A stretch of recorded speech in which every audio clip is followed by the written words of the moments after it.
मध्याह्न छात्रों, कैसे हैं आप लोग? आशा करते हैं कि आप घर में हैं, सेफ हैं। तो हम आज आपको डीएलएड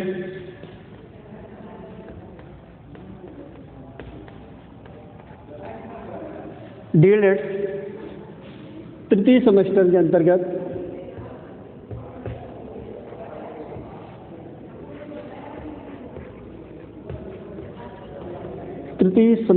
अंतर्गत जो संस्कृत का पोर्शन है,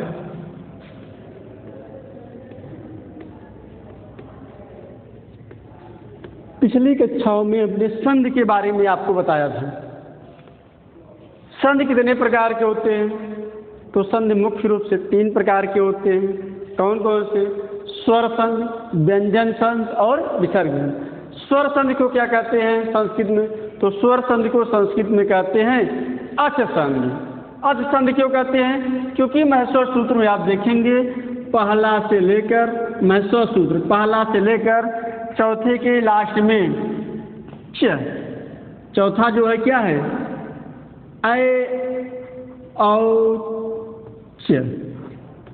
पहला क्या था?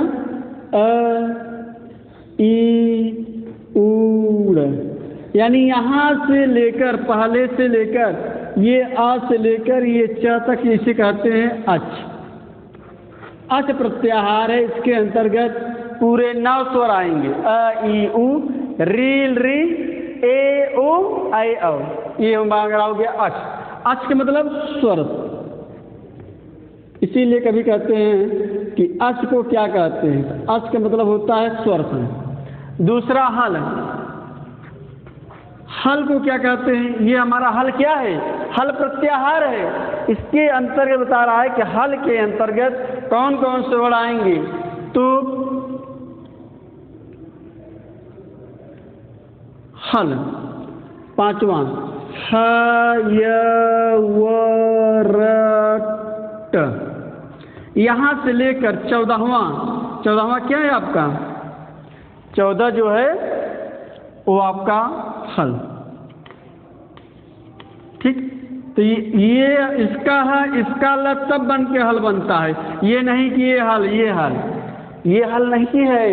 ये 5वें हल से लेकर 14 हल के बीच के जितने भी वर्ड पढ़ते हैं वो हल प्रत्याहार के अंतर्गत आते हैं। और एक चीज देखेंगे, यहाँ से लेकर यहाँ तक जितने हैं सब व्यंजन है। इसीलिए हल संधि या इसको व्यंजन संधि कहते हैं। हल का मतलब स्वर व्यंजन दोनों। तो पिछली कक्षाओं में हमने चर्चा किया था क्या? स्वर संधि के बारे में। तो स्वरों की संख्या कितनी है? तो स्वरों की संख्या मुख्य रूप से 5 है, वैसे 7 हैं। 5 हमने आपको पढ़ा दिया था। कौन कौन से थे? अका सवर्णे दीर्घ संधि, इको यड़च यड़ संधि, वृद्धि रेख वृद्धि संधि, आज गुड़ संधि। ठीक, और एचो अयावह उसे कहते हैं अयादि संधि। 1-2 संधि और है जिसका हम चर्चा कर लेंगे। और यहाँ पर ये 5 मुख्य रूप से है। एंग पर रूपम एक है आपका एंग पर रूपम। एंग पर रूपम यानी इसको क्या कहते हैं? एंग पर रूपम को पर रूप संधि। ये भी स्वर संधि के अंतर्गत आता है और एग्जाम में आजकल बहुत पूछ रहा है। एंग पर रूपम संधि का क्या नाम है? पर रूप संधि। पर रूप मतलब बाद वाला रूप होगा। तो ये क्या कहता है? एंग पर रूप। एंग क्या है? एंग प्रत्याहार है। ए ओ। एंग प्रत्याहार बनाएंगे यही होगा ए ओ। एंग पर रूप कहता है अकारांत उपसर्ग के बाद। इसकी परिभाषा देख लीजिए, सुन लीजिए। अकारांत उपसर्ग के बाद क्या रहा है? ई या ओ से प्रारंभ होने वाला कोई धातु हो तो पूर्व और पर के स्थान पर बाद वाला होगा। जैसे प्रेजते है, प्रेजते ध्यान सुनिएगा, और एग्जाम बहुत पूछता है कि प्रेजते, प्रेजते क्या करता है? प्रधन एजते।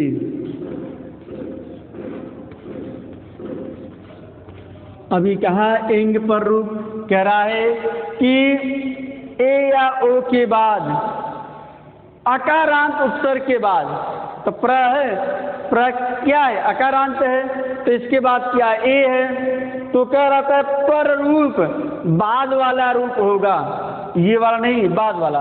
बाद में क्या है? ए है, तो संध विच्छेद करेंगे तो प्रेजते। प्र उपसर्ग था, आगे ए या ओ आए तो दोनों के स्थान पर बाद वाला यानी ये वाला होगा। बाद में ये है, ये पहले है। इसी तरह के उपोषत, एक है उपोषति।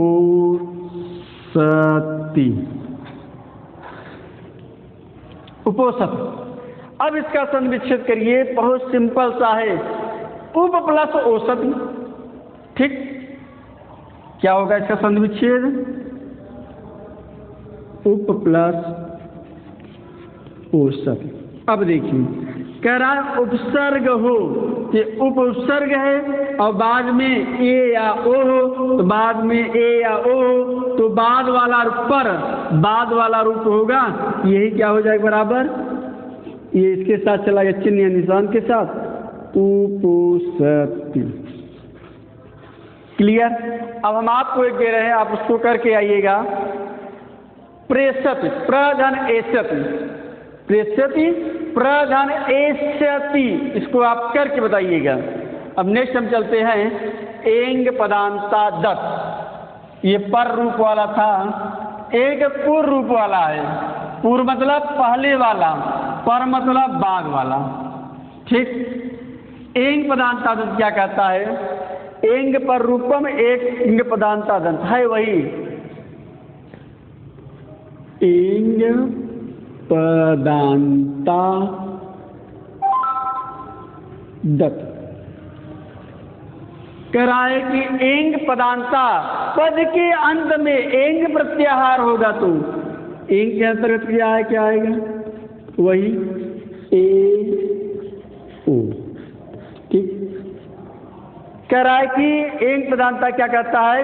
यदि पदांत, पदांत मतलब पद के अंत में ए या ओ के बाद ह्रस्व अ आए तो रूप वैसे ही रहेगा जैसे कि तैसा रहेगा, पहला वाला रूप ही रहेगा, लेकिन वहां पर अ को हटाकर अवग्रह का चिन्ह लगा दिया जाता है। ठीक, एंग पर रूपम को देखिए, परिभाषा देख ली, क्या कहता है? यदि पदांत, पदांत मतलब एंग पदांता दत्त,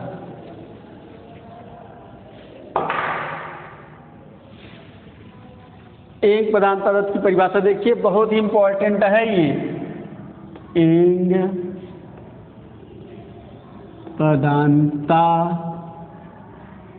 दत्त किस संधि का नाम है? इस संधि का नाम है पूर्व रूप संधि। एक पदांता दत्त एंग पर रूपम।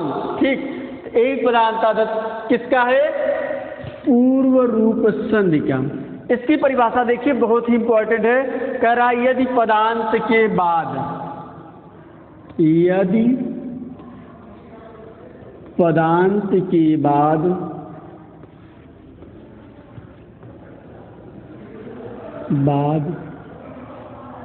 कैसा पदांत हो? क्या पदांत हो? यदि पदांत, यहां देखिए, इसको यहां रख लीजिए, समझ में। पदांत मतलब पद के अंत में ए ओ के बाद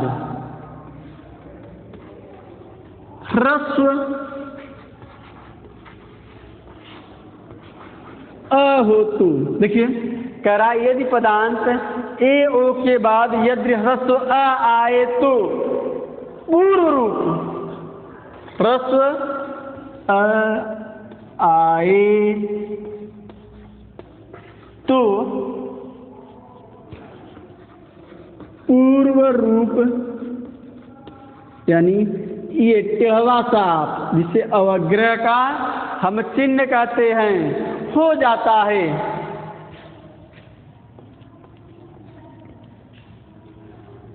हो जाता, उदाहरण देख लीजिए, आपको सिंपल सा चीज समझ में आ जाएगा कि कौन कैसे क्या हो रहे हैं। देखिए जैसे हरे वो, हरे अव संग विच्छेद करेंगे तो क्या होगा, हरे प्लस अव। अब इसी में एंग पदांता सूत्र लगा दिए। एंग पदांता सूत्र क्या कहता है, यदि पदांत के अंत में ए ओ हो, यहाँ क्या है, अगर आप और तोड़ देंगे देखेंगे, हर प्लस ए प्लस अव। ठीक, तोड़ दीजिए तो यहाँ देखिए पदांत पद के अंत में ए है और आगे कह रहा के बाद रस्व अ हो, यहाँ आगे रस्व है तो कहता है कि पूर्व रूप वाला होगा। पूर्व रूप मतलब बाद वाला, ये पूर्व रूप क्या ए है, ये ए होगा, आए तो पूर्व रूप आ हो जाता है। यानी यहाँ पर आ के स्थान पे क्या, अवग्रह का चिन्ह लगा देंगे। देखिए हाँ, ये ऐसे ही रहेगा, आ हट के क्या हो जाए, अवग्रह का चिन्ह तहरवी। अगर इस तरीके से बीच में अगर आपको कहीं टेढ़वा सांप मिले, ठीक, टेढ़वा सांप, सांप ऐसे बनता है ना, लेकिन इसका नाम क्या है, कभी कभी देता किसका चिन्ह है, तो ये अवग्रह का चिन्ह है।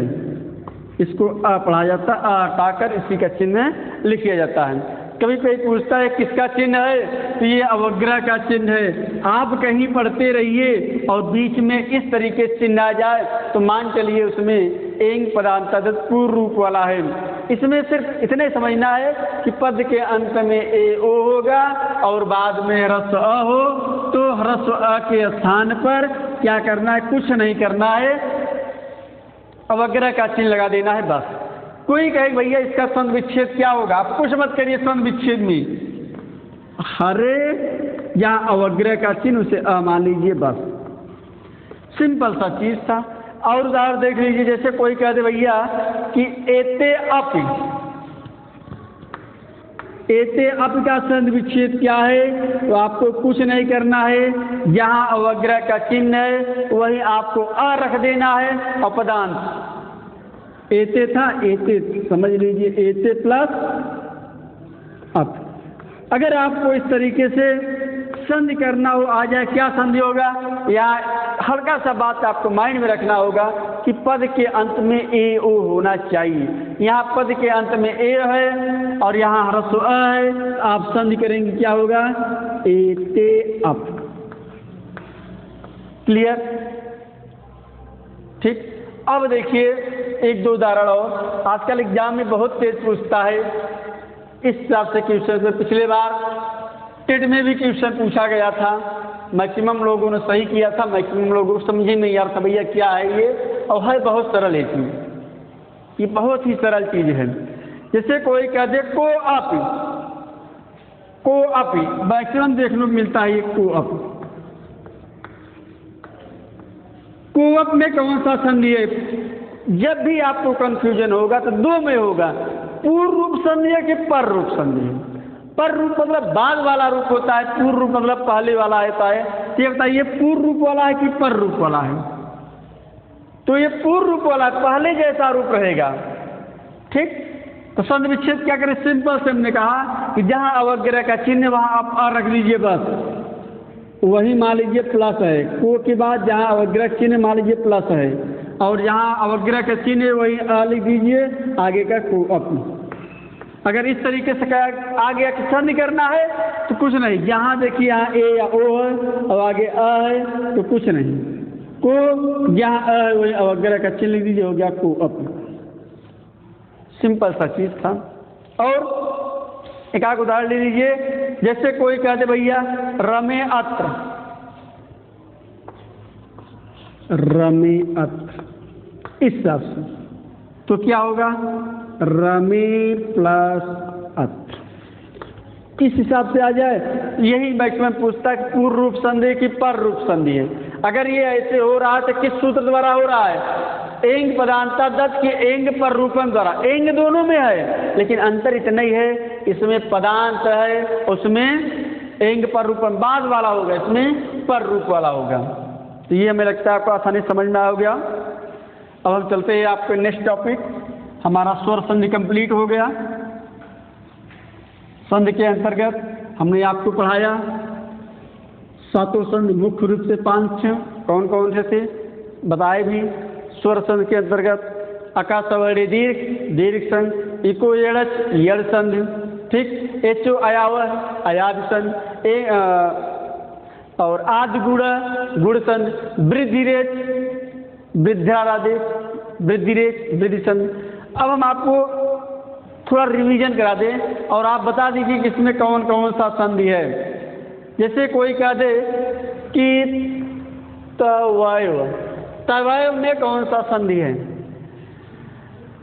सिंपल सा चीज था, तयव, इसमें बताना था इसमें कौन सा संधि है। तवधन एव, तयव में कौन सा संधि? 2 छुटैया जहां आ जाए तो वहां मान चलिए वृद्धि संधि आपका होगा, ठीक। जैसे कोई सदैव, सदाधन एव सदैव, सदैव में कौन सा संधि है बताइए?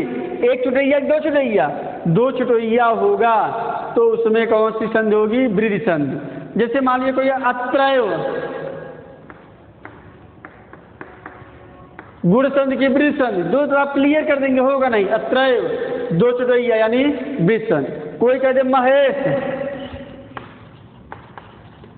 महेश में कौन संधि है? 1 छुटैया 2 छुटैया, यही चलिए अभी आप नियम बात चलिएगा, पढ़ाई भी है लेकिन अब आपने नियम पढ़ लिया है तो आप इसको बता। महाधन ईस महेश, आधन ई बराबर ए, तो महेश 1 छुटैया कौन संधि है? गुण संधि है, ठीक। महेंद्र, महाधन इंद्र, आधन ई बराबर ए, महेंद्र, महेश, महेंद्र, गजेंद्र, ये सब अगर 1 छुटैया आ जाए, रमेश, इस सब में देखिए 1 छुटैया 1 छुटैया 1 छुटैया 1 छुटैया, इस सब में गुण संधि होगा। यानी इसमें आप देख लीजिएगा, इस तरीके से अगर आपको ट्यूशन मिल रहे हैं तो सिंपल सा चीज है, अगर 1 छुटैया मतलब आई की मात्रा हो या आई की ओ की मात्रा हो तो उसमें क्या होगा? गुण संधि। 2 छुटैया लगा रहेगा तो उसमें क्या होगा? वृद्धि संधि। चाहे आओ हो या ओ हो, कहने का मतलब अगर ये और ये है तब उसमें कौन सा संधि होगा? गुण संधि। अगर अय और औ तब उसमें कौन सा संधि होगा? वृद्धि संधि। इतनी बात समझ में आ गई होगी। अब अयाद संधि, अयाद संधि आप कैसे पहचानेंगे? उसके बीच में यह रहेगा या वह रहेगा, यह अ रहेगा या तो वह रहेगा। जैसे गायक, देखिए बीच में यह है, ये तो आ के साथ रहेगा तो सिलसिले ना नयन, बीच में यह है। पवन, बीच में वह है, ठीक। इस हिसाब से अगर कोई भी होगा तो उसमें कौन सा संधि होगा? अयादि संधि। जैसे सैनम, पौनम, पावक, नायक, इस सब होंगे तो उसमें से कौन सा संधि होगा आपका? तब उसमें आपको अयादि संधि होंगे। अब नेक्स्ट आपको चलते हैं हम, दूसरा हमारा है, पहले तो आपने स्वर संधि की ब्रेड करा दिया, दूसरा व्यंजन संधि। व्यंजन संधि को संस्कृत में क्या कहते हैं? अभी हमने शुरुआत से पहले कहा स्वर संधि को क्या कहते हैं। जैसे हमने कहा स्वर संधि को अच कहते हैं, यानी जो भी क्रियाकलाप होगा वो स्वर और स्वर के बीच में होगा, इसीलिए उसका नाम ही है भैया स्वर संधि, अच संधि।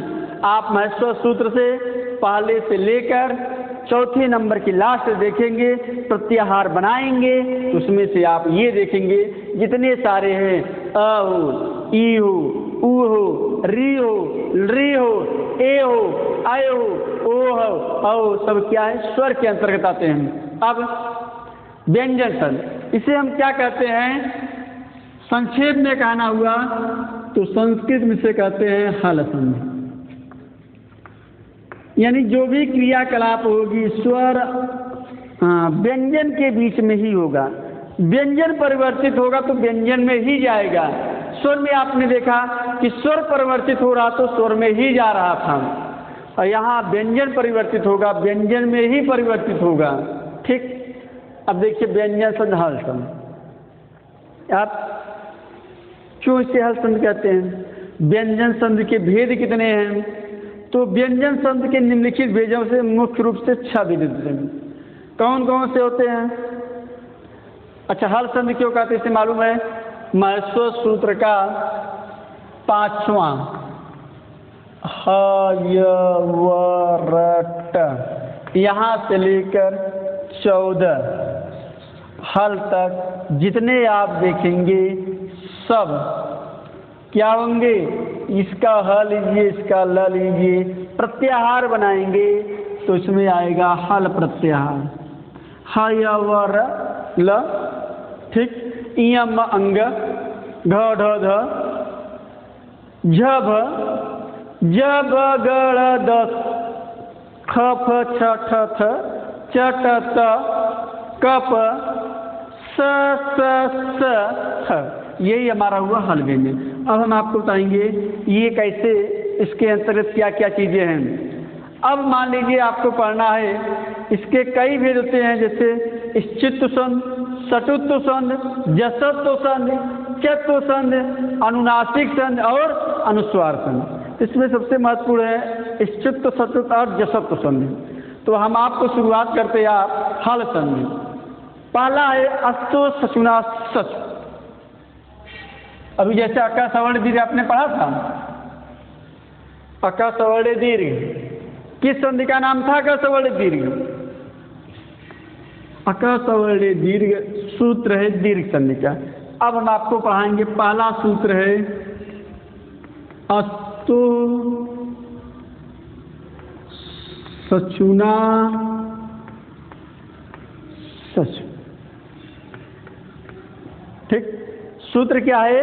अस्तो सचुना सच। किस संधि का नाम है? श्चित्व संधि का नाम है। कैसे इसका नाम श्चित्व संधि पड़ा? हमने आपको पिछली कक्षा में बताया था कि जैसे अका सवर्ण दीर्घ था, क्यों इसका नाम दीर्घ संधि पड़ा भैया? क्योंकि अक के समान अगर कोई वर्ण आता तो उसी का वो दीर्घ बन जाता। जैसे अक के समान अ, ई, उ, री, री, ठीक, इसके समान कोई वर्ण आए तो दीर्घ, अ आए तो आ हो जाता था, ई आए तो ई आए तो ई हो जाता था, उ आए तो उ हो जाता था, री आए तो री हो जाता था। री दीर्घ नहीं होता है। ठीक, किस लिए दीर्घ संधि? क्योंकि ये सब बड़ा कर रहा था, ये भी बड़ा, ये भी बड़ा, ये भी बड़ा, ये भी बड़ा, छुटका है चाहे बड़का है, बड़का है चाहे छुटका है, चाहे बड़का बड़का है चाहे छुटका छुटका है, सब मिलाकर करता क्या था? बड़का था, इसीलिए इसका नाम दीर्घ संधि। अब ये क्या कह रहा है? अस्तो सचुना सच कह रहा है भैया कि जो जिसमें परिवर्तित हो गया, ये स और च में परिवर्तित कर रहा है, इसीलिए इसका नाम ही रख दी श्चित्व संधि। यानी जो भी परिवर्तन होगा वो स और च में होगा। इसकी परिभाषा देख ले, स्तु सचुना सच कहता क्या है? एक देख लीजिएगा अच्छे से, उसके बाद हम चलेंगे। स्तु सचुना सच कहता क्या है? कहता है भैया स या त वर्ग, स या त वर्ग। अब वर्ग, स वर्ग के अंतर्गत क्या क्या आएगा? अभी हमने आपको कल बताया था क वर्ग, च वर्ग, ट वर्ग, त वर्ग। एक वर्ग में कितने वर्ण रहते हैं? 5। तो इसमें कितने होंगे? क, त वर्ग। त वर्ग मतलब त, थ, द, ध, न। स या त वर्ग के बाद स या च वर्ग। अब च वर्ग बताइए क्या आएगा? च वर्ग। च वर्ग बताइए च, छ, ज, झ कराए स या त वर्ग के बाद स या च वर्ग कोई भी हो तो स या च वर्ग आए तो अब देखिए परिवर्तन क्या हो रहा है, आए तो यानी कोई भी हो तो, कोई भी हो तो ये स को स, ठीक। और त वर्ग किसमें परिवर्तित हो जाता है, त वर्ग च वर्ग में परिवर्तित हो जाता है, च वर्ग में परिवर्तित हो जाता है।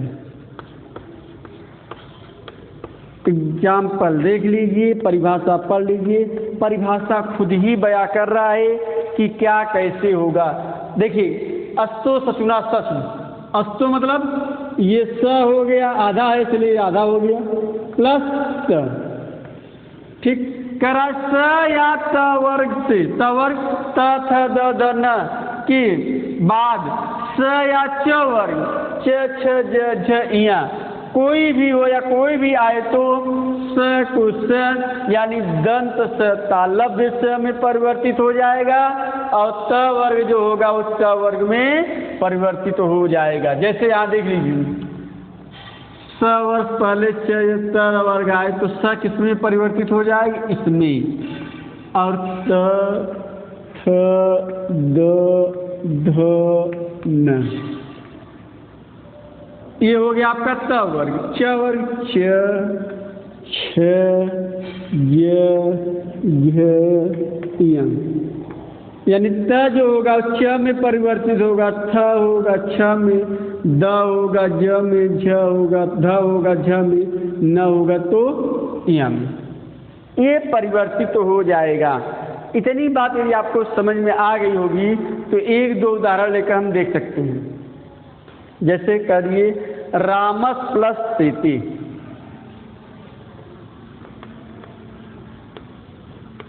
रामस सीति है, संध विच्छेद करेंगे होगा रामस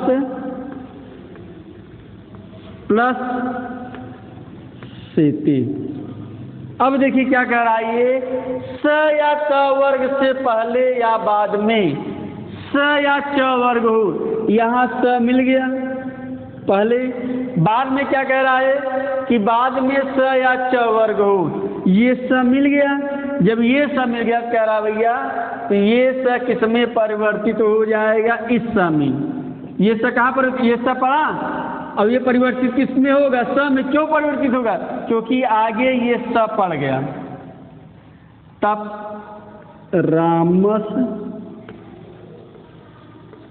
प्लस सीते, जब दोनों को जोड़ देंगे ये आधा है, ठीक, इसमें तो स्वर नहीं है तो भैया अपने मूल रूप में आ जाएंगे, रामस सीते। क्लियर। एक आध उदाहरण और देख लीजिए, जैसे कोई कहते सचित, सचित है, सचित, ठीक, सन विच्छेद करेंगे होगा सत प्लस चित।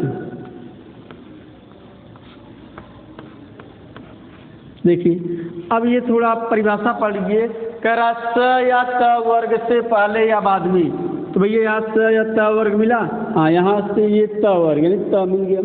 कह रहा पहले या बाद में स या च वर्ग हो, तो यहाँ स ने लगे च वर्ग मिल गया, क्या ये च था, तो क्या कह रहा है अगर स होता तो स में परिवर्तित होता, जैसे यहाँ परिवर्तित हो रहा था, यहाँ आपको स मिला, ठीक, जब आपने यहाँ संध किया तो स मिला ना, तो ये स किसमें परिवर्तित, इसमें परिवर्तित हो गया यहाँ पर। अब यहाँ कह रहा है कि त मिला, अब आगे च वर्ग मिला तो त किसमें परिवर्तित हो जाएगा, च में। देखिए अगर त परिवर्तित होगा स प्लस च प्लस चित बराबर क्या हो जाएगा, जोड़ देंगे, ये आधा है, आधा मतलब इसमें से स्वर हटा हुआ है तो अपने मूल रूप में आ जाएगा सचित, ठीक। चलिए इतनी हो। एक आख उदाहरण और देख लीजिए, जैसे सज्जन, बहुत सरल है, थोड़ा सा अगर आप दिमाग लगाएंगे तो एक बार अगर नियम सीख जाएंगे तो उसमें कोई दिक्कत नहीं होगा। सज्जन, ये हमारा आपका उदाहरण है सज्जन, सद प्लस जन। देखिए अब थोड़ा यहाँ परिभाषा देख लीजिए, कह रहा है स या त वर्ग से पहले या बार में कि भैया किस वर्ग का है, त वर्ग के अंतर्गत हाँ द मिला, ये द है, ठीक। बाद में कह रहा है कि क्या मिलना चाहिए, स या च वर्ग, च वर्ग देखेंगे च छ ज ज, इसमें कुछ मिला, यहाँ ज इसमें हाँ ये मिल गया। अब कह रहा है जब ये मिल गया, ये किसमें परिवर्तित होगा, च वर्ग में। अब देखिए द यहाँ मिला, हाँ द यहाँ मिला, अब द किसमें परिवर्तित कर रहा है, च वर्ग का ज में, तो यहाँ क्या हो जाएगा, स ज प्लस जन, तो क्या हो जाएगा, सज्जन। क्लियर। अब हम आपको 2-3 उदाहरण दे रहे हैं, आप इसी बेस पर करिएगा। जैसे कोई कहते कश्चित, कश्चित बनाइए, एक हम आपको बना दे रहे कश्चित,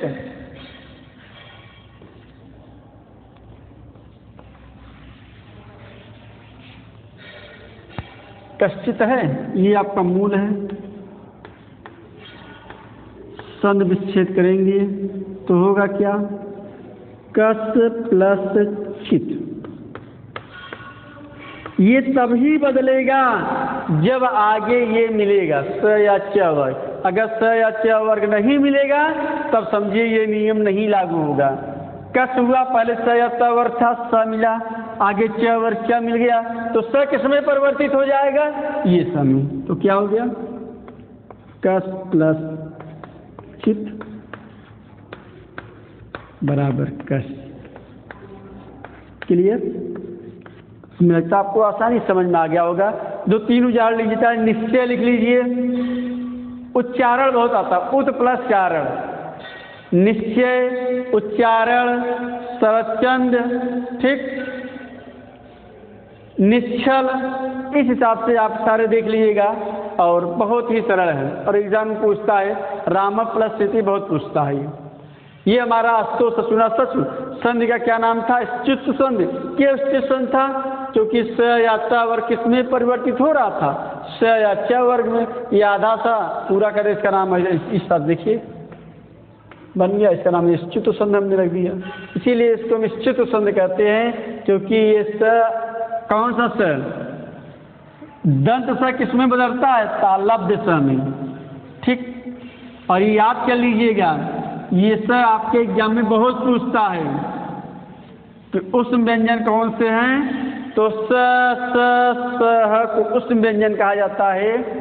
और स स स इसका नामकरण किया गया है, हर एग्जाम में मैक्सिमम पूछता है। तीनों में से पूछ रहा, कभी कहता तालब दंत स कौन सा है, और स तो तीनों है, ठीक। कहता है कि तालब से कौन सा है, दंत से कौन सा है, मूर्धन्य से कौन सा है, इस हिसाब से पूछता है। तो आपको यहाँ जानना अति आवश्यक है।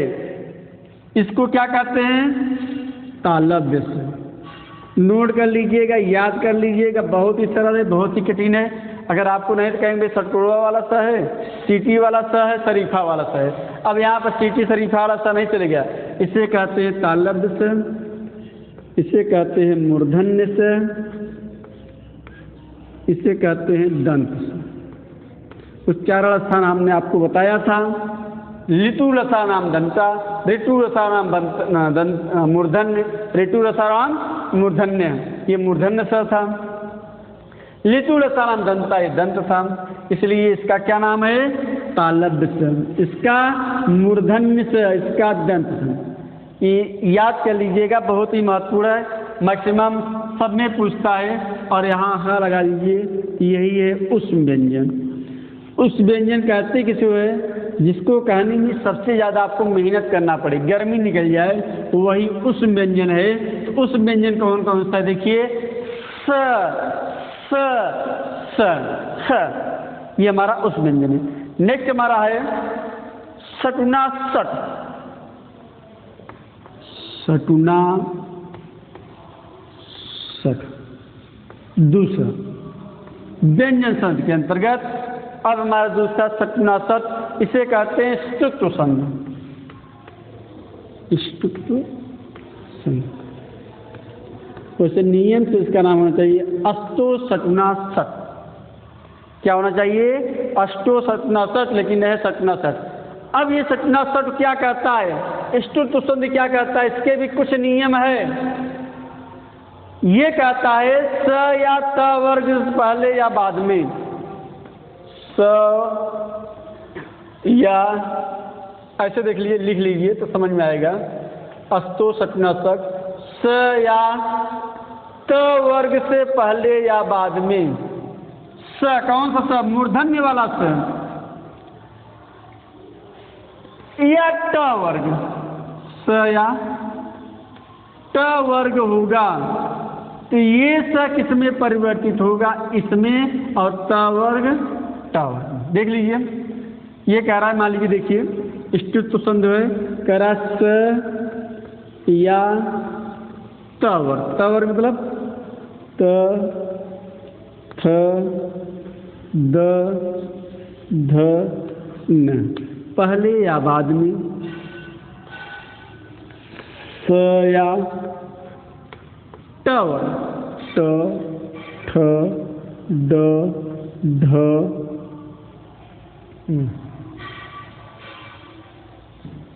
यहाँ से लिखेंगे, नीचे देखिए ट वर्ग था ना, ट ट ठ ड ढ। ठीक, यानी स। अभी वो वाला स किसमें परिवर्तित हो रहा था? तालव्य स में। ये वाला स किसमें परिवर्तित होगा? मूर्धन्य स में। त वर्ग किसमें परिवर्तित हो रहा था? त वर्ग अष्टो सटुना सट। च वर्ग में। यहाँ त वर्ग किसमें परिवर्तित होगा? ट वर्ग। बस यही अंतर है। ये त वर्ग में परिवर्तित हो रहा है, दंत स मूर्धन्य स में परिवर्तित हो रहा है। यही इसका था। जैसे राम षष्ठ, राम क्या था? राम षष्ठ, राम का छठा। तो क्या होगा? संधि करेंगे, संधि विच्छेद करेंगे। रामस प्लस षष्ठ। अगर राम षष्ठ है तो राम षष्ठ। अब देख लीजिए, ठीक, क्या कह रहा है नियम कि भैया अगर स या त वर्ग से पहले या बाद में मूर्धन्य स या ट वर्ग होगा तो ये स मूर्धन्य स में परिवर्तित होगा, त में ट। क्या मिला? स था, आगे स वर्ग मिल गया तो ये किसमें परिवर्तित हो जाएगा? स वाला किसमें परिवर्तित होगा? हो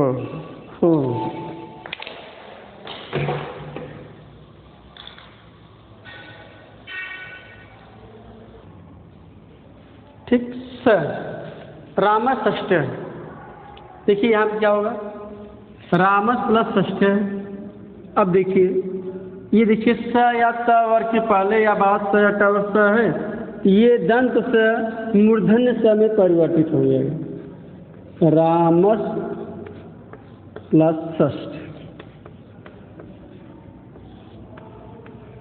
बराबर। देखिए जब इसको करेंगे, जोड़ेंगे तो रामस षष्ठ। एक है पेष्टा।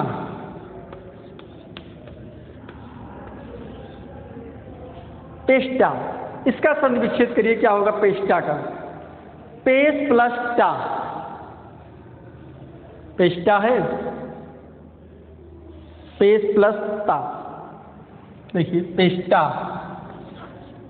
पेश प्लस टा। कैसे? स या त वर्ग से पहले या बाद में। यहाँ त वर्ग है, यहाँ स है, बाद में होगा तो ये किस में जाएगा? किसमें जाएगी? ट वर्ग में जाएगा। तो ट होता है तो ट में जाएगा। तो क्या होगा? 23 प्लस टा बराबर 23 टा। क्लियर? देखिए इस हिसाब से तट टीका ये कहें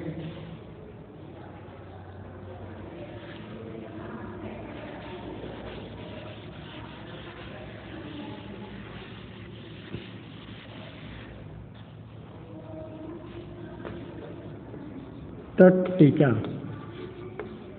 संधि विच्छेद करेंगे तो होगा तट प्लस टीका। ट या च वर्ग से पहले, ठीक, तो ये ट वर्ग में परिवर्तित होगा, यानी कि किसमें परिवर्तित हो जाएगा? टर्म प्लस टीका। तो क्या हो जाएगा? तट टीका। क्लियर? देखिए इस हिसाब से रामस्य टीकते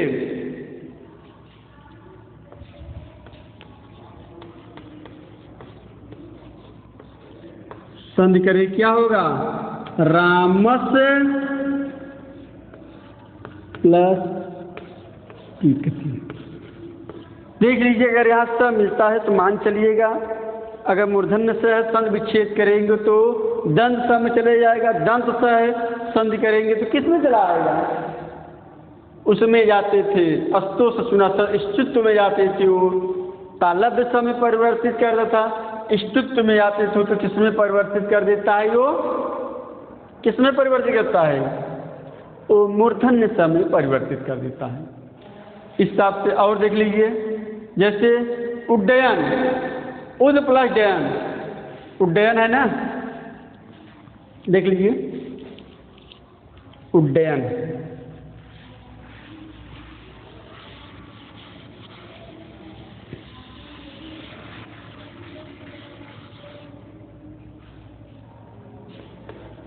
उड्डयन, ठीक, उद प्लस डयन। द है त वर्ग था, त वर्ग में यहाँ ड है तो ट वर्ग किसमें पर? ट वर्ग में, सॉरी ये द है, द यहाँ मिला, द की इसमें पर तो ड में, ये किसमें आ जाएगा? डयन। ठीक, इस हिसाब से हमने आपको अस्तो ससुरा सच स्थित संध, उसका दूसरा नंबर का था अष्टो सगुणा सज स्थित संध का हमने आपको बता दिया। हमें लगता है कि आप लोग अच्छी समझ गए होंगे। अब घर पे जाइएगा, घर पे है आप लोग तो वहाँ थोड़ा सा प्रैक्टिस करिएगा, वास्तव में देखिएगा। आप व्याकरण की कोई भी किताब उठाकर देख लेंगे, उसमें और ढेर सारे उदाहरण दिए होंगे, सिर्फ नियम जान लीजिए बस। संस्कृत पूरे मैथ जैसा चलता है, जैसे मैथ सूत्रों पे आधारित है, वैसे संस्कृत के जितने भी संधि है वो सबका सूत्र है। चाहे भी आपने स्वर संधि पढ़ा, उसमें भी सातों के सातों जितने भी सब सूत्रों पे आधारित थे। व्यंजन संधि भी हमने आपको पढ़ाया, अष्टो ससुरासन श्रुत संध, सगुणासन श्रुत संध, सब इसी पर आधारित थे। अब हम आपको पढ़ाएंगे, नेक्स्ट है झलाम जसंतु। झलाम जसो अंते। देखिए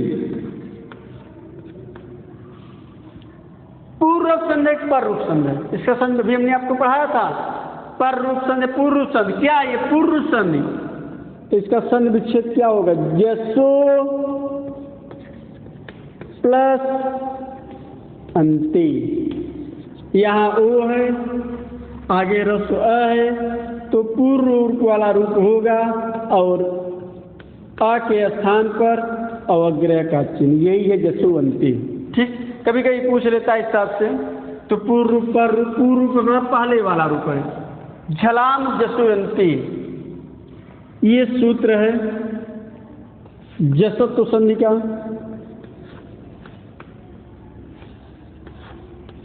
पदांत और अपदांत, पदांत और अपदांत। तो जसत्व के दो भेद ऐसे हो, जसत्व संधि के दो भेद होते, एक पदांत है और दूसरा अपदांत है। इसे कभी कभी कहते हैं अपदांत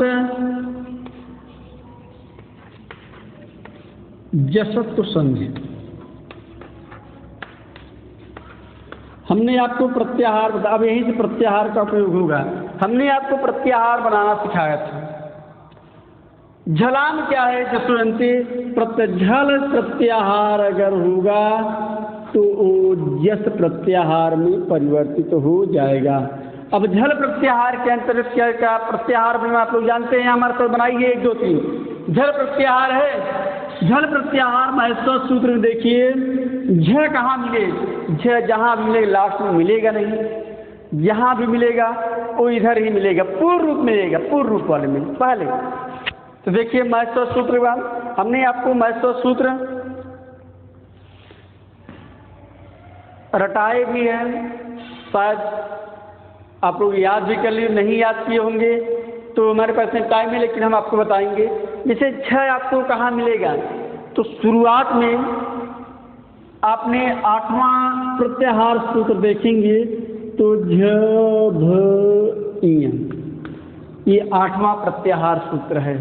तो हम कैसे मालूम कि वैसे आप पढ़ेंगे अ इउड़ री लिख और आगे चलना है भैया झप झ है, यानी ये व्यंजन है, हल प्रत्याहार है, तो 5 आप छोड़ देंगे समय बचत करने के लिए। तो आप 4 छोड़ दिए, कौन? अ इउड़ री लिख एवं छोड़ दिए। अब आप हाथ देखिए कि यार वास्तव में झ कहाँ मिलेगा? तो ह या व रट नहीं मिला, ह या व रट मिला नहीं, इयम अंगण भी नहीं मिला। 8वां जैसे ही 8वें के दरवाजे पहुंचे तो वहाँ पहले लिखा था झ। तो देखिए भैया कैसे मालूम का 8वें ये झ है और 8 ऐसे बनता है, इसको ऐसे मिला 8, ये 8, यानी अगर झ मिले तो आपको दिमाग तुरंत, अगर ऐसे मिला दे ऐसे मिला दे तो क्या होगा? 8वां प्रत्याहार हो कहलाएगा कौन? झल। ठीक, चलिए इतनी बात समझ में आ गई। अब कहता झल प्रत्याहार हो, तो झल प्रत्याहार के अंदर कौन कौन से आएंगे? अब झ तो आपको मिल गया, ल कहाँ मिलेगा? ल जितने भी प्रत्याहार है सबके पर बाद में ही मिलेगा। तो चलिए देखते हैं झल प्रत्याहार के अंदर कौन? झ भ घ ढ ध ज ब ग ड़ द ख ठ छ ठ थ च ट त व क प स स स ह। ल मिल गया, यानी ये हमारा आपका बन गया झल प्रत्याहार। अब झल प्रत्याहार क्या कहता है? क्या कहता है झल प्रत्याहार? झलाम झल प्रत्याहार किसमें प्रयुक्त? जस प्रत्याहार। अब जस प्रत्याहार के अंतर्गत अब ज कहाँ मिलेगा? ज वाले में देखेंगे ज प्रत्याहार कैसे नंबर पे है? आप देखेंगे वर्गों का तीसरा और लास्ट में बताता है, देखिए ज ब ग ड़ द स, पूरा ये हमारा हुआ जस प्रत्याहार। 10वें नंबर पे देखेंगे, 10वां महेश्वर सूत्र है, ये खुद ही बताता है भैया हम 10वें नंबर पे हैं। 10 बताता है कि हम किस नंबर पे हैं? 10वें नंबर पे हैं। तो ये 10 अगर प्रत्याहार बनाएंगे तो ये, यानी ये होगा। अब देखिए क्या कहता है? पद के अंतिम झलो। अब देखिए इतना समझना क्या होगा? अब झलाम जसंतों का एक बार परिभाषा लिए, क्या कह रहा है झलाम जसंतु? पदों के अंतिम झलो।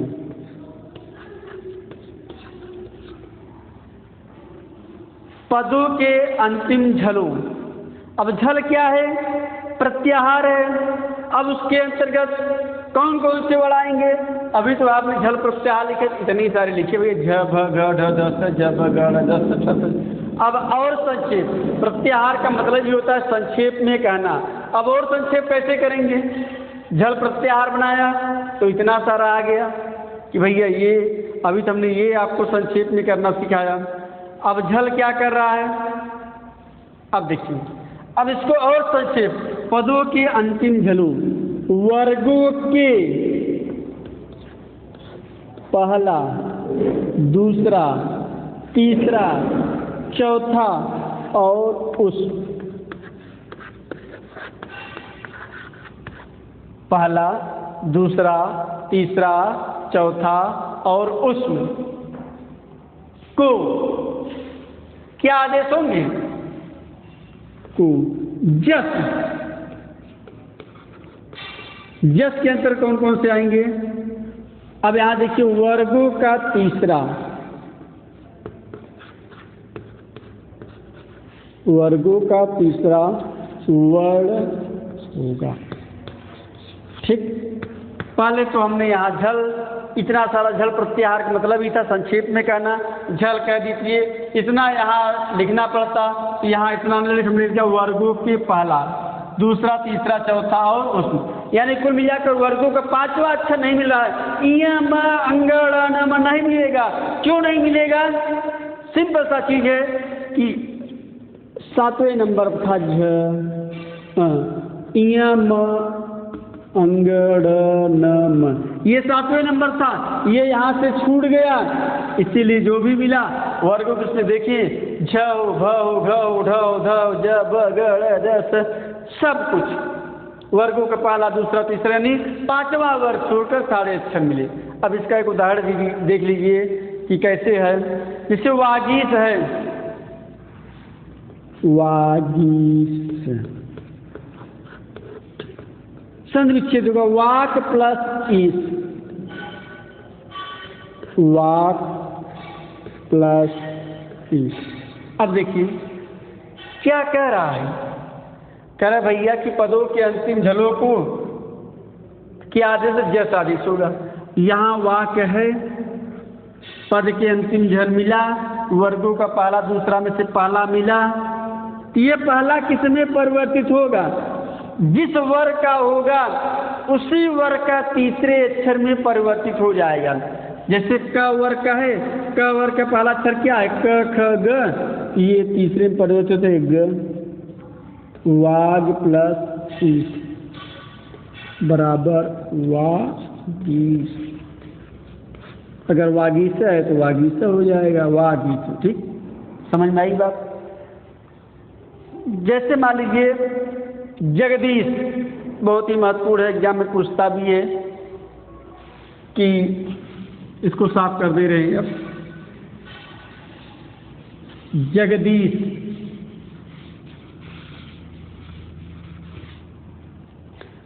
जगदीश का संधि विच्छेद क्या होगा? जगदीश संधि विच्छेद करिए होगा जगत प्लस ईश। अब देखिए यहाँ पर वर्गों के पहला, दूसरा, तीसरा, चौथा कुछ मिल रहा है। हाँ मिला, क्या? त वर्ग। अब क्या कहता है? झल को किसमें परिवर्तित हो जाता है? उसी वर्ग का तीसरे वर्ग में। त का तीसरा क्या होगा? ये कह रहा है कि त का तीसरा क्या? त थ द, त का तीसरा वर्ग का, उसी वर्ग का तीसरे वर्ग, चाहे जो, चाहे त हो, चाहे थ हो, चाहे ज हो, ड हो, जो भी हो, यानी इया म अंगड़ा में छोड़कर उसी वर्ग का पांचवा अक्षर बन जाता है। त थ द, जगद प्लस ईश, संधि विच्छेद करेंगे तो द है जगदीश। क्लियर हो गया? अब देखिए, जैसे मान लीजिए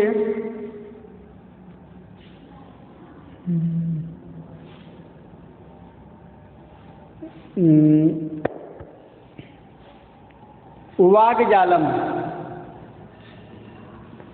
वाग्जालम। सन विच्छेद करिए, वाक प्लस जालम। देखिए क वर्ग किसमें परिवर्तित होगा? उसी वर्ग का तीसरा अक्षर। तो क का तीसरा अक्षर क्या है? वाग प्लस जालम। अब जोड़ दीजिए, इधर भी व्यंजन इधर भी व्यंजन, किसमें का आधार है? वाग जालम। ठीक। अब देखिए,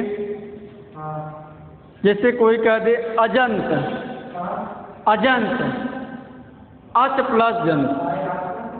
अजंत क्या होगा? अच प्लस अंत। ठीक। इसी हिसाब से आप और देख लीजिएगा, सारे इसी बेस पर बनेंगे। मैक्सिमम चाहे जो भी हो, चाहे सुबंत हो, सुबंत देख लीजिए, शुभ प्लस अंत। सुबंत भी पूछता है मैक्सिमम, सुबंत शुभ प्लस अंत।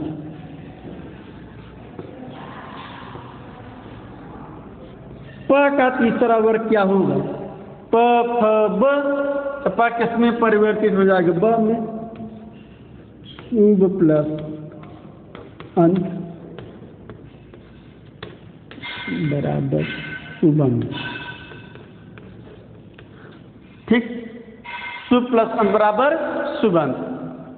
अब ये हो गया, ये हो गया खर्च। इतनी बात हमारी समझ में आ गई होगी आप लोगों को। ठीक। आप तीन संधि जो हमने आपको आज पढ़ाए हैं, कौन कौन से? सबसे महत्वपूर्ण हैं तीनों, चाहे वो जसत्व संधि हो, अपदांत हो, झलाम जसंती हो, अस्तो सचुना सच हो, सचना सट हो। इसके बाद हमारा आता है खर्च संधि का नाम है चत्व संधि। चत्व संधि क्या कहता है? उच्चा में परिवर्तित कर देगा चत्व संधि। एक बहुत ही महत्वपूर्ण सूत्र है मोनुस्वार। मोनुस्वार देख लीजिए, मोनुस्वार की परिभाषा देख लीजिए, और बहुत ही महत्वपूर्ण है और आप लोग जानते भी हैं, लेकिन कभी ध्यान नहीं दिए होंगे। कभी मोनुस्वार पर आपने ध्यान नहीं दिया, कैसे बनता है मोनुस्वार? ध्यान दिए कभी? जैसे रामम लिखना होता है, कहीं ऐसे रामम लिखा होता है तो कहीं ऐसे लिखा होता है। कौन सही है? दोनों सही है, दोनों गलत है। इसी पर आज हम चर्चा करेंगे कि ये वाला कैसे होता है और ये वाला अनुस्वार और हलंत कहाँ कैसे लगता है। एक सूत्र है जिसका नाम है मोनुस्वार।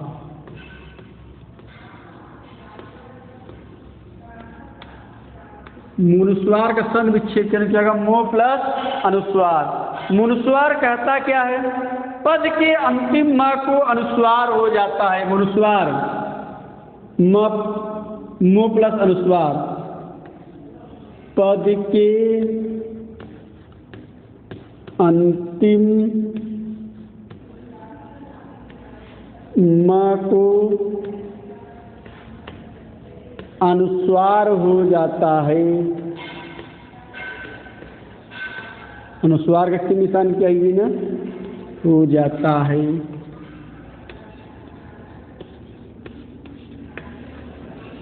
हो जाता है। बाद में क्या होगा? बाद में व्यंजन हो तो, बाद में व्यंजन हो तो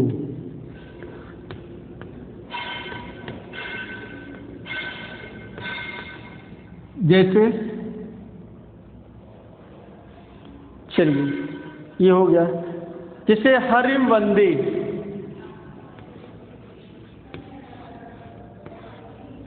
हरि वंदे लिखना होता है हरिम वंदे ना, तो इस हिसाब से लिखा जाता है हरिम वंदे। ये क्या हुआ? मान लीजिए ऐसे नहीं, इस हिसाब से।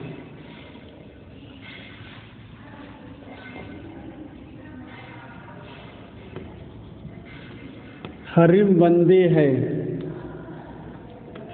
संधि विच्छेद करिए। अब देखिए संधि विच्छेद जब करेंगे तो कह रहा है भैया कि अनुस्वार क्यों हो गया ये, बस इसको ऐसे रखने से हरिम वंदे, तो अनुस्वार क्यों हो गया? मुनुस्वार कहता है पद के अंतिम म को अनुस्वार हो जाता है, बाद में कोई व्यंजन, आगे क्या है व्यंजन है ना, इसलिए संधि विच्छेद जब हो गया इसे हरिम प्लस वंदे। संधि विच्छेद जब करने लगे, कह रहा है पद के अंतिम म को अनुस्वार होता बाद में कोई व्यंजन हो, जब हमने म हटा लिए तो ऐसे गया हरिम वंदे। क्लियर? समझ में आ गई होगी हमारी बात। अब देखिए मान लीजिए ऐसे लिखना है सत्यम वद, सत्यम वद है, इसी वजह से